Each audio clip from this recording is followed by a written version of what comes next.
Hi everybody, welcome back to another week of the WeatherWord. I'll be honest, I wasn't sure I was going to be doing it this week. Friday and Saturday were really low.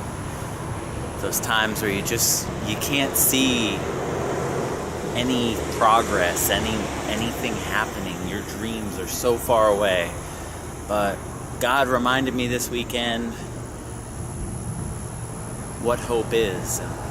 I mean, honestly, like Saturday night, I was just so down over all the things that have happened over the last couple of years. But even in the darkest time, I said, God,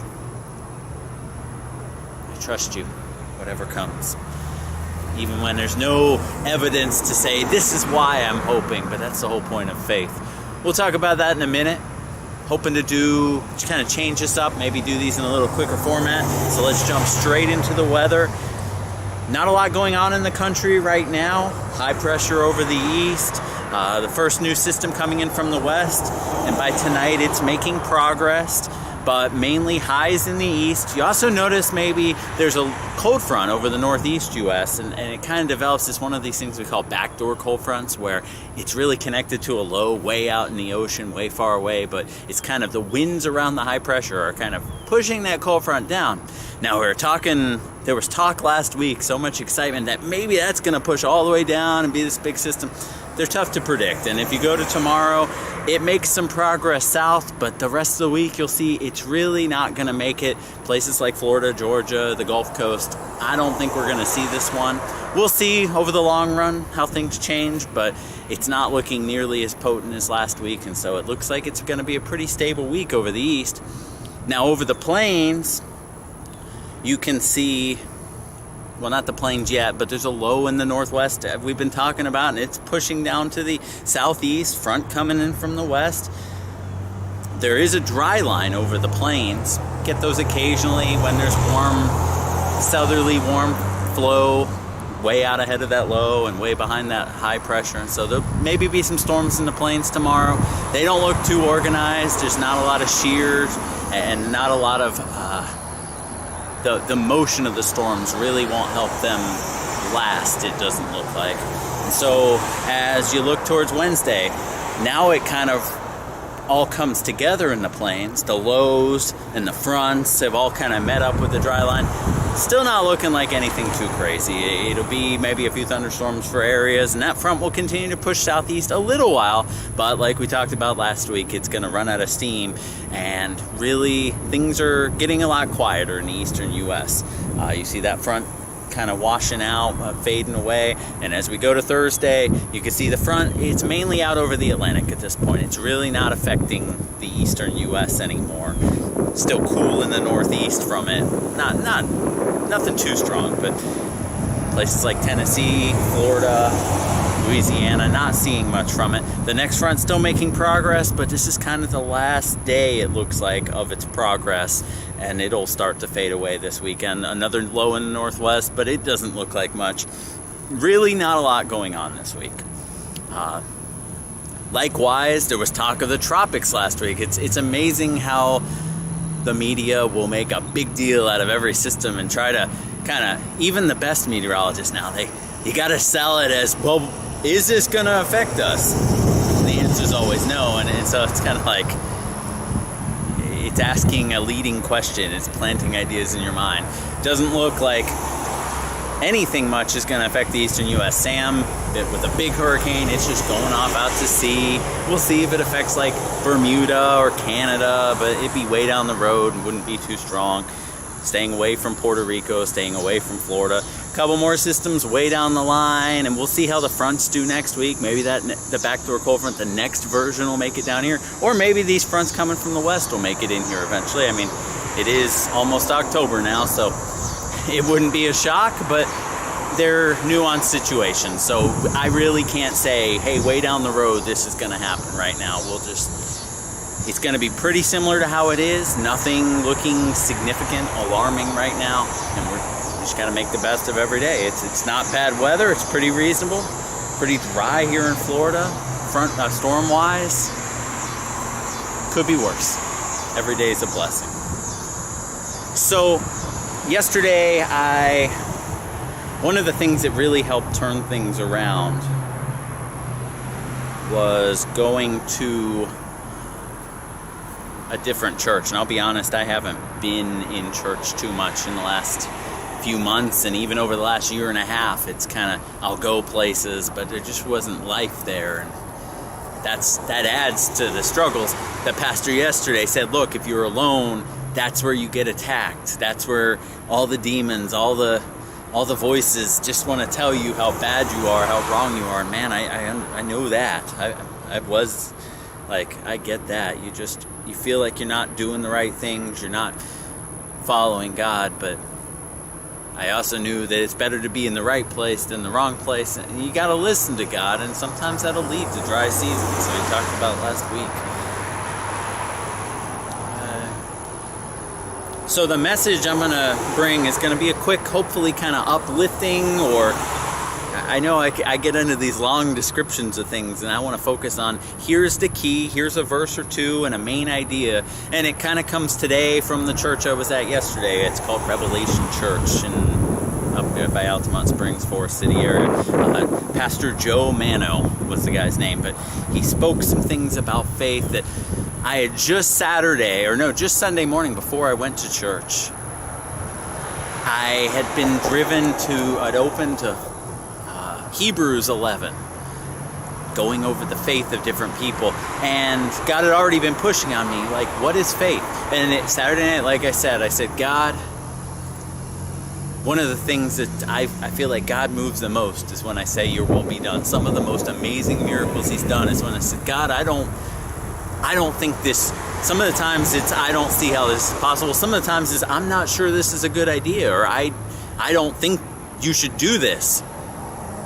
But your will be done. And that can be in a good way or a bad way. God, I don't think you should give me $1 million right now. I'm not sure I'm ready to handle it. Okay, I'm not sure too many people would say that, but there are things in our life that we don't think we're ready for, and so we say, hey God, maybe not, maybe this isn't so good, maybe this will look bad, maybe this won't be what's right. So you lead the show, and there will be other times, so that's a good thing. There will be bad things where you say, God, please don't take this away from me or hurt me. Don't leave me like this. Don't leave me lonely. But your will be done. And that's where it is. It's God. It's you. What the pastor mentioned yesterday was, well, what one of the messages has been to me is, God, I give you control. You know what's best. The faith messages, this is the crux of the message, or the two cruxes. The faith message, I said, I was driven into Hebrews 11. I see the little summary up at the top of the Bible. It says examples of faith. And so I go, okay, I'm going to see some times where they needed something or wanted something and it was supplied, and so okay, I'll have my faith uplifted. But it's amazing if you go into Hebrews 11, it's not just little examples of like, okay, I didn't have food and God provided it, or I didn't have this and God provided, where you can see kind of, okay, if you don't have food, God will give me some money in my bank account, or a job will come, or there's ways we see it happening. And the pastor of the church said yesterday, look, if you can see how it's going to happen, if you can see how it did happen, you can give yourself the credit. Look what I did. And I was noticing today that on something else I did that. I was like, if I had control over it, I worked to do it better. And then I thought, look what I did, instead of trusting God with it. So in Hebrews 11, there are these crazy things to happen. Noah has to trust God on building an ark, and I don't have all the verses here, but there's these giant moments of faith where you have to believe something just absurd, just impossible. The walls of Jericho coming down. There are things that are way beyond what we can see, and so I can't see. And God pointed, look, they couldn't see either. You want some encouragement, look there. And then what the pastor pointed out yesterday, among many really exciting and helpful messages, things that moved, where God was there. I mean, like I said, I hadn't been to church in a while. It's amazing to see God move. It pushes you straight into worship of God instead of just, God, give me. And it's the right day, and it pushes you. God starts revealing things, just bam, bam, bam. Look at all these messages and understandings, and it moves your heart. And oh man, God was there yesterday. But so I'm thankful. God hasn't given up on me. I don't understand it because it just seems so impossible. But take every thought captive. Because it can seem impossible, but God can do all things. And the more I've noticed, I've never been good at it, but I've kind of just treated it like, take every thought captive. The more I've not taken thoughts captive, the more I've just let depression, let sorrow, let fear, let negative thoughts, let anger and pain dwell, the more I've sunk. So I'm going to put that in my house somewhere. Take every thought captive to the obedience of Jesus Christ, to the glory of God. It changes. It seems, it's no big deal. And what do you mean by take it captive? Because you take it, you say, I'm not going to think that thought. And a second later, that thought comes back. But you say, no, by the blood of Jesus, God has finished this. I can keep these thoughts from being here. And even today, it was a day where I was antsy and I wasn't sure how I was going to speak. And so I was like, I don't know if I can do this. And it really was a struggle, but push through. That's where we don't finish. So in 1 Kings 17, there's an emphasis that the pastor noticed in this where Elijah, the prophet, is provided for. And first thing he noted, he needs food. And first he tells him to go hide in the ravine, and he'll provide food there. Then he tells him to go to this old lady widow's house, and she'll provide food. One thing he pointed out, God's provision doesn't, and it goes back to that idea of it doesn't. If you figured out how to do it, you're going to take credit, and you're gonna work the steps, and it's going to be, look what I did. I followed the pattern. The whole point of God is He's relational. He wants us to trust Him, and so it's so hard for me. But you follow where He says to go next, and then you struggle when He's not there, and that's part of it. And then He brings you see again, He's faithful, He provides. I don't know what it'd be like to be a husband or a wife in a real good marriage where you keep doubting your husband or wife, and they keep showing up and fulfilling, like, they're not leaving you. I mean, that's what a real marriage is supposed to be. Faithfulness, loyalty, love for each other. And so, I mean, I think I'd understand where you're just like, I don't know if this is going to stay there. It's so, in my life, everyone's let me down over and over again. Nobody's been intimate or close or really wanted me. So it's so hard to believe that somebody's going to stay and be there and keep looking out for you. But just like God does, I got to think, like, you keep going, no, I don't think they're going to, and they keep coming through. Maybe not the way you think, that's kind of the point. They come through, and God comes through. And so one of the points is, each time He provides, it's different. It'll usually be different. He said it as, God doesn't do the same miracle twice. He's not, and not like the magicians you see. I was noticing on America's Got Talent quickly.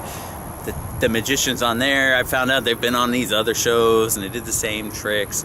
God does it differently every time. He's personal. He's doing it for you and your situation. When you seek Him earnestly, He will show up. And I've seen it again. So I'm here to encourage you. He comes through. If it seems like He can't, and I know that feeling too, and I've dwelt in that feeling so much, He will come through. 3 years ago, He came through in the most miraculous ways. 15 years ago, He came through in the most miraculous ways where it seemed there was no hope of anything joyful and my life was at an end. And He said, no, look, here I am. The things you care about, I'm going to show you how much I love you through them. So the other thing in 1 Kings 17:2, there's a key word.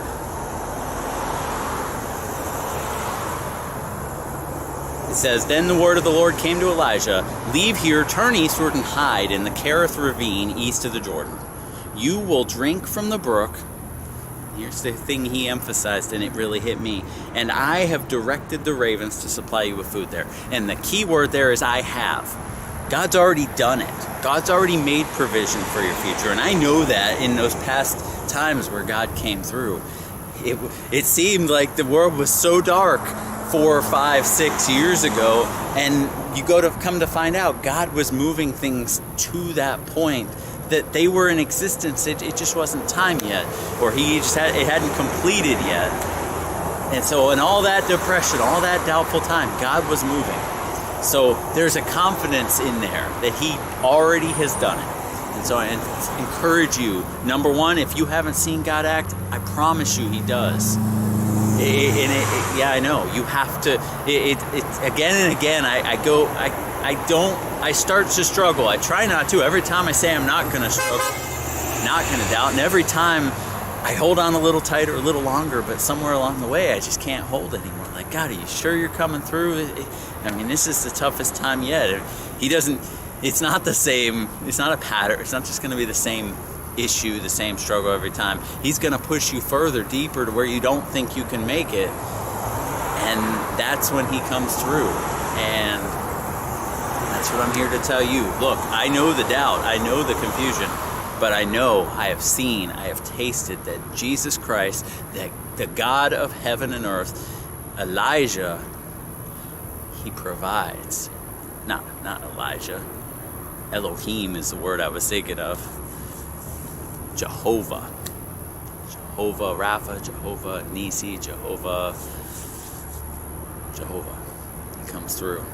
He's my provider, my warrior, my fight, my life. And I'm here to tell you, he will come through for you too. You may not have all the answers, you may not be doing it right, but He isn't looking for perfect. He's looking for a relationship. He's looking for love. So He hasn't given up on you. Don't give up on Him. The answers are going to come. I have told the raven. I have done this. And you look at the Hebrews 11. Having just read that, I looked at those and I was like, yeah, He did. A lot of times He already told them what He was going to do. He told Noah, build an ark. He told them, do this because the walls are going to fall down. I saw something about how maybe an asteroid hit the areas they found. And so maybe that's why the walls fell down. I'm not a big fan of naturalistic explanations, but hey, that's possible. The point is, God had already set it up so that was ready to happen. Abraham, you're going to have a child. I've already got the ways worked out. You just have to trust me. Here it comes. Joseph, it's not written in there, but even the other tribes of Israel, when the famine came, they must have not, like, how, God, it's not there and you're not providing me food. And it's not just, oh, well, somebody will bring me food. It's the food's not growing. There is no food anywhere. Oh, your brother's over there. I moved him there a while ago. And had him these dreams and put him in favor with Pharaoh so that we could store up all this food for when the famine comes, so that everybody, you and the Egyptians and so many others, could get through this because I provided. And go read Hebrews 11. It's kind of like crushing almost to me sometimes. Like, man, when I read it yesterday, it was like, wow, I can't trust you in this, and you did this kind of stuff. Oh, Moses and the sea. He was ready. Some of the times he's told them what He's done to do. Some of the times He's set it up that it's going to happen. Some of the times He just does it like that. But the point is, God already knows what's going to happen. He's in control, not just of the now, but of the past, and He works things. I was thinking of Rebecca, Abraham's son, and Isaac, and Abraham tells kind of the watcher of Isaac to go find a wife for Isaac, and he goes to this well.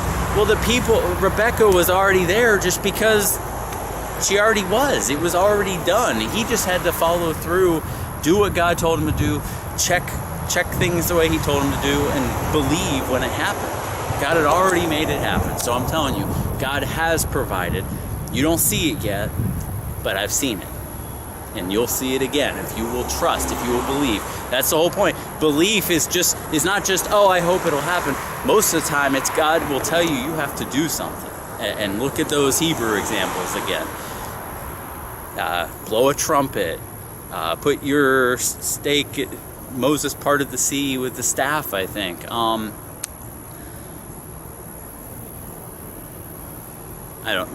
Almost every example of God coming through was God putting it more to the test. He told Elijah, go to this place. And then he told the widow through Elijah, make me this food instead of it being the last for your own family. It's like you have to go and give your last bit, but what do we have to lose? We've got to live it out. That's how the faith comes. That's where faith is in us. It's not just a feeling, it's living it out. So, I encourage you, God has taken care of your needs. I encourage you to believe to where you'll take the tough action, He will prove himself to you. I hope that message made enough sense, wasn't too chaotic. I'm going to keep working on some things this week to make this better. I'm giving it all I've got. God, you have to come through on this, and that's another point where I'm trusting you with my future, with my career, with my family, with my life, and it's in your hands. When it seems impossible, you can do all things. I encourage you guys to be doers and not just hearers of the word, to love abundantly and to live the peace in your heart. Don't be afraid. We're going to keep going forward. God's going to keep providing. Trust in the Lord with all your heart and lean not into your own understanding. I pray you have a good first part of the week, that God blesses you and that God moves your heart. And I pray you keep seeking Him in the Word, in prayer, in life. And I hope it goes well for the next few days and the future. God bless, guys. Have a good one. Bye.